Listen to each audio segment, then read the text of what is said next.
ఈ మధ్య రేవంత్ రెడ్డికి మోదీ గారికి మధ్య చాలా స్నేహపూర్వక సంబంధాలు ఎక్కువ అవుతున్నాయి. బడే బాయ్ చోటే బాయ్ బాండ్ ఎక్కువైతోంది అని బీఆర్ఎస్ వాళ్ళు అంటూ ఉన్నారు. దానికి adding to the fire to the fuel అన్నట్టుగా స్టేజ్ పైననే మోదీ గారు హంసే జోడో అని రేవంత్ని ఉద్దేశించి మాట్లాడడము.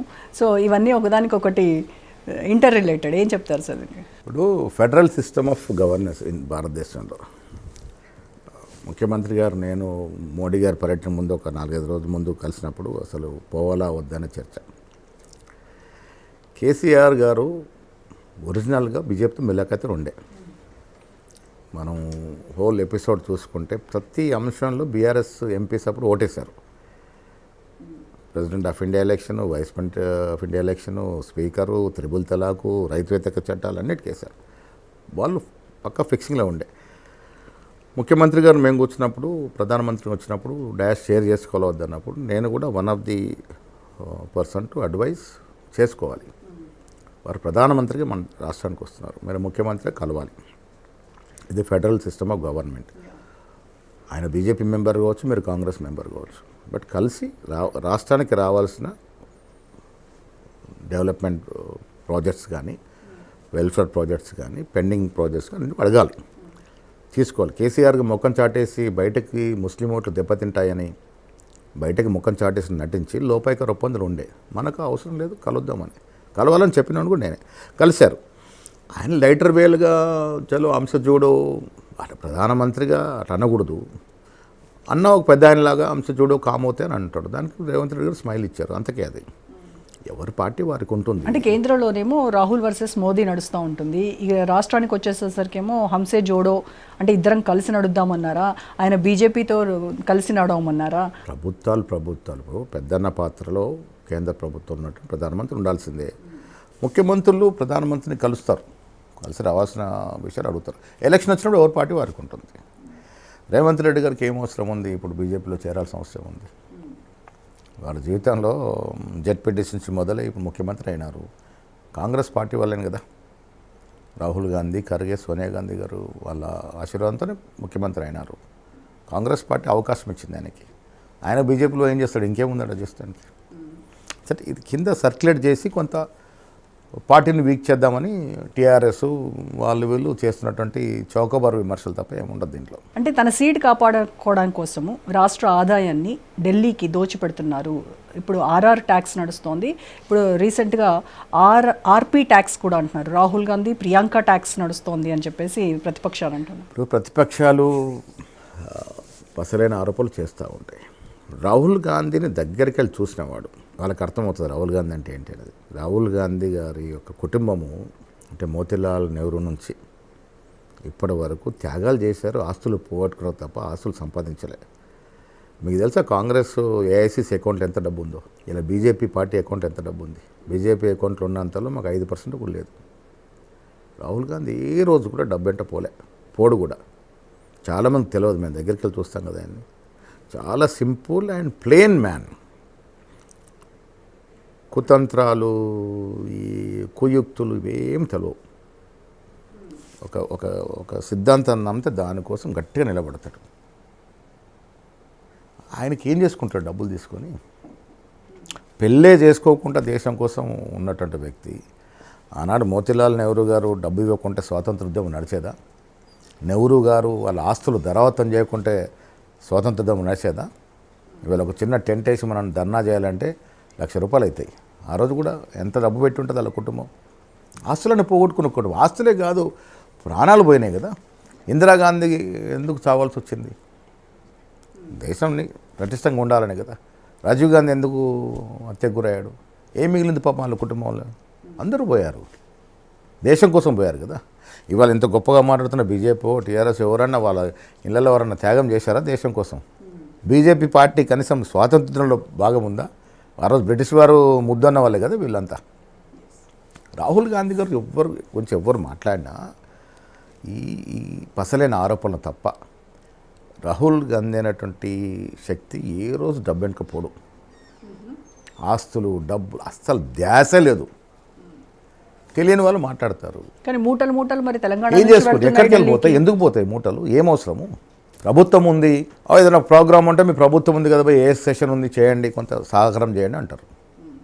అంత తప్ప మూటలు తీసుకునే వాళ్ళు అక్కడ ఎవరు అక్కడ వీళ్ళంతా వేగ్గా విమర్శలు చేస్తారు. ఏం చేసుకుంటారు మూటలు తీసుకొని? కుటుంబం లేదు, పిల్లలు లేరు, భార్య లేదు, తనకంటూ ఇల్లు లేదు. మరి మూటలు రా, ఇప్పుడు 4 గవర్నమెంట్లు ఉన్నాయి, మేము మూటలు ఎన్నో బంగ్లాలు ఉండాలి కదా ఢిల్లీలో. ఎంక్వైరీ చేసుకోండి మీరు, ఆయనకి ఏమైనా ఉందేమో. నెక్స్ట్ అధికారం మాదే అని అంటున్నారు బీజేపీ. పాపం వాళ్ళకి కొత్త సౌత్ ఇండియాలో ఏదో బీజేపీలో కర్ణాటకలో ఏదో ఒకసారి వచ్చారు కాబట్టి ఆశ ఉంది. బట్ నేను చాలా సందర్భాలు చెప్పాను, తెలంగాణలో ఉన్నటువంటి కుల సమీకరణ కానీ, తెలంగాణలో కొన్నేళ్ళుగా ఉన్నటువంటి ఈ శాంతియుత వాతావరణం కానీ, ఇక్కడ ఉన్నటువంటి పరిస్థితులు బీజేపీకి అనుకూలంగా ఎప్పుడు ఉండవు. బీజేపీ అధికారంలోకి వచ్చే రాష్ట్రం కానే కాదు ఇది. మతము దేవుడు సెంటిమెంట్తో కొంత 8 అభివృద్ధి మంత్రం అంటున్నారు. ఎక్కడుంది అభివృద్ధి? కేంద్రంలో బీజేపీ అధికారంలోకి వచ్చి 12 సంవత్సరాలు అయింది. దేంట్లో అభివృద్ధి చేశారు మోడీ గారు చెప్పనండి. నేను చాలా సందర్భంలో అడుగుతా ఉన్నాను, మొన్న కూడా ఛాలెంజ్ చేశాను. రండి మీరు 2.5 సంవత్సరాల్లో తెలంగాణ రాష్ట్రంలో కాంగ్రెస్ ప్రభుత్వం చేసినట్టు కార్యక్రమాలు, అభివృద్ధి కానీ సంక్షేమం కానీ, మీరు 12.5 ఏళ్ళుగా కేంద్రంలో ఉన్నారు కదా. రామచంద్రరావు అడిగారు రాహుల్ గాంధీ టైం ఇప్పండి అని, ఇప్పిస్తాం. మీరు ఫస్ట్ మోడీ గారు టైం ఇప్పండి.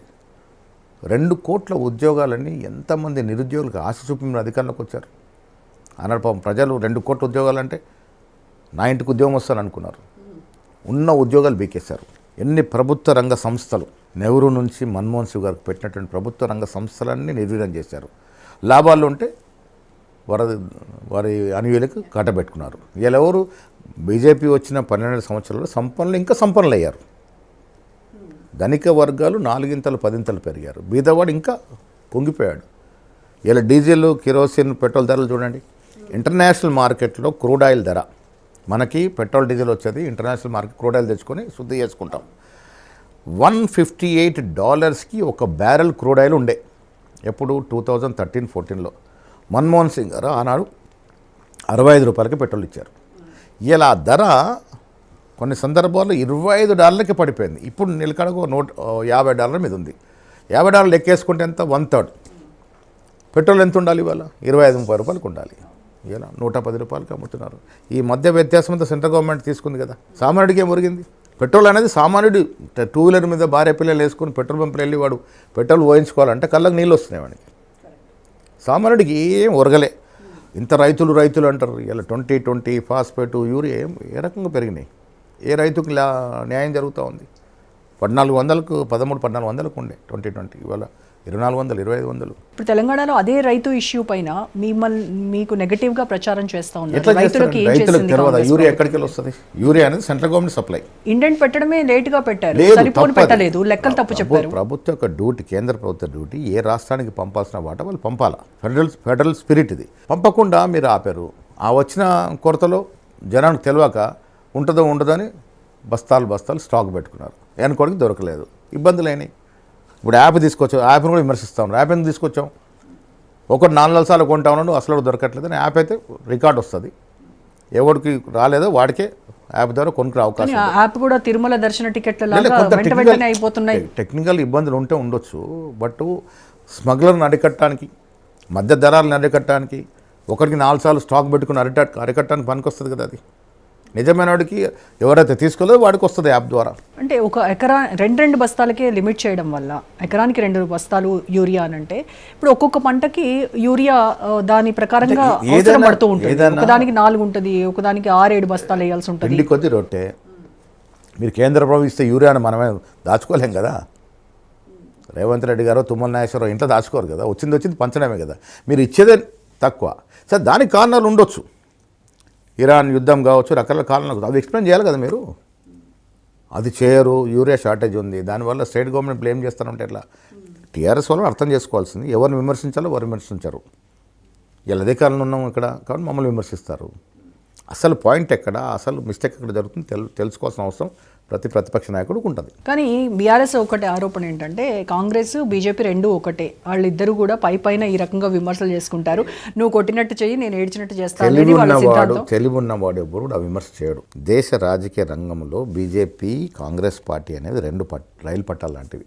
కలవు, ఇప్పటికీ కలవవు. సిద్ధాంతాలు వేరు. అది మతపరమైన పార్టీ, మాది లౌకికమైన పార్టీ. దేశంలో చాలా చోట్ల చాలా పార్టీతో కలిసాం మేము. CPI, CPM, TMC, DMK, AIADMK, ఇక్కడ టీడీపీ కలిసాం, టీఆర్ఎస్తో కూడా కలిసాం. ఎప్పుడు కూడా బీజేపీతో కలిసినటువంటి సందర్భాలు లేవు, రావు కూడా. ఎవరిని అది విమర్శిస్తే అది బుద్ధి తక్కువతనం. ఎట్లా చేస్తారు మీరు? మేము బీజేపీ ఒకటి అవడండి. అదే లోపాయికారి అంటే అదే కదా. దేశంలోనే నిలువున చీలికి కదా మా మధ్యాహ్నం, మేము ఎట్లా కలుస్తాం? వాళ్ళు అనేది కూడా అదే, బయటకి మాత్రం అలాగే ఇది ఉంటారు. అవసరమే లేదు కదా. లోపాయికారి ఒప్పందం అంటేనే అది. ఖర్గే గారు రాహుల్ గాంధీని కాదని మేము ఇక్కడ ఒప్పందం పెట్టుకుంటామా? ఖర్గే గారు రాహుల్ గాంధీ గారు బీజేపీ కలుస్తారా? ఎందుకు అవి పచ్చలేని విమర్శ? గతంలో మేము బీఆర్ఎస్తో పొత్తు పెట్టుకున్నాం, ఇక్కడ టీడీపీతో పెట్టుకున్నాం, వామపక్షాలతో పెట్టుకున్నాం, ఇవాళ కూడా పొత్తులో ఉన్నాం. మేము పొత్తు పెట్టుకున్నాం, వరకు ఎమ్మెల్సీ ఇచ్చాం, ఎమ్మెల్యే సీట్లు ఇచ్చాం. అది వేరు. ఇది బీజేపీ కాంగ్రెస్ పార్టీ ఒకటని ఎవరనంటే అది చిన్నపిల్లలు కూడా నమ్మడు. ఇప్పుడు మీకు మేజర్ మీ